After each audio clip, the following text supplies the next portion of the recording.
Bienvenue à la maison Le Gall, cette maison centenaire où sont fabriqués les produits à la marque Le Gall. Donc c'est ici qu'est réceptionné le lait qui va être collecté dans les fermes partenaires. La première transformation réside uniquement à faire de l'écrémage. Cette crème va être maturée pour fabriquer d'une part la crème fleurette et d'autre part le fameux beurre de baratte.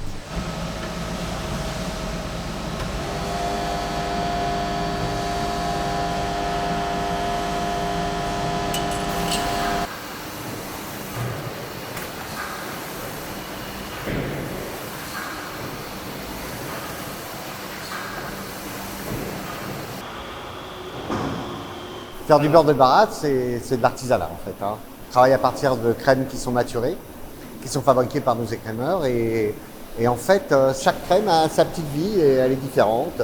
Elle évolue différemment en acidité, elle peut aussi évoluer différemment dans sa texture. Et nous, on essaye toujours d'avoir à peu près le même beurre pour avoir justement la spécificité Le Gall. Donc c'est un travail qui se renouvelle tout le temps en fait. Dans la phase fabrication, on est dans l'artisanat total. Et après, on a la production qui, elle, va être un peu plus industrielle.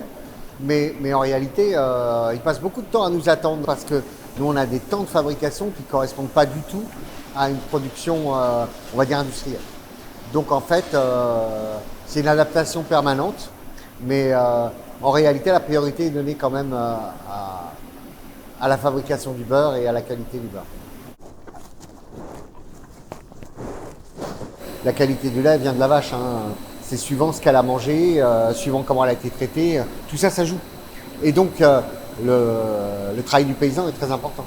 Si vous avez un paysan qui met bien ses vaches au pré avec une bonne herbe, avec du trèfle et plein de qualités, nous, à l'arrivée, on va avoir un lait d'une qualité exceptionnelle. Dans le beurre de baratte, le grand avantage, c'est que c'est une séparation. C'est une séparation de l'eau et de la matière grasse. Par force centrifuge. Donc en fait, vous n'avez pas ce matraquage-là. C'est-à-dire qu'en fait, le goût est préservé grâce à ça. Parce que vous n'avez pas massacré votre cellule au départ. Donc ça, c'est vraiment... Et puis alors après, vous avez toute la phase de séchage. Nous, on sèche notre beurre par malaxage, qui va lui donner de l'onctuosité que vous n'aurez pas dans un butirateur. Parce que le beurre est fait en quelques minutes. Donc, et ce malaxage long va faire que lui-même,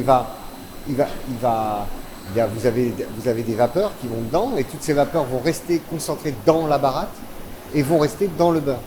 Vous allez avoir une bonne répartition d'eau parce que l'eau qui va rentrer dans le beurre va rentrer avec le temps en chauffant doucement aux environs de 13-14 degrés.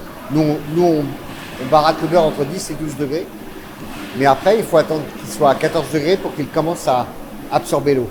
Et à ce moment-là, en fait, quand il est à cette température-là, l'eau va bien se répartir dans le beurre. Et vous allez avoir un vrai séchage, ce qui n'est pas du tout le cas d'un beurre de butirateur.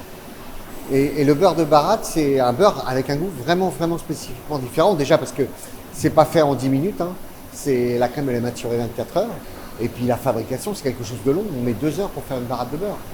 Et puis il a une onctuosité par notre malaxage lent qui va faire que il n'a pas du tout la même texture. Enfin, dès qu'on le touche ou dès qu'on le met en bouche aussi, vous allez voir, il va fondre en bouche.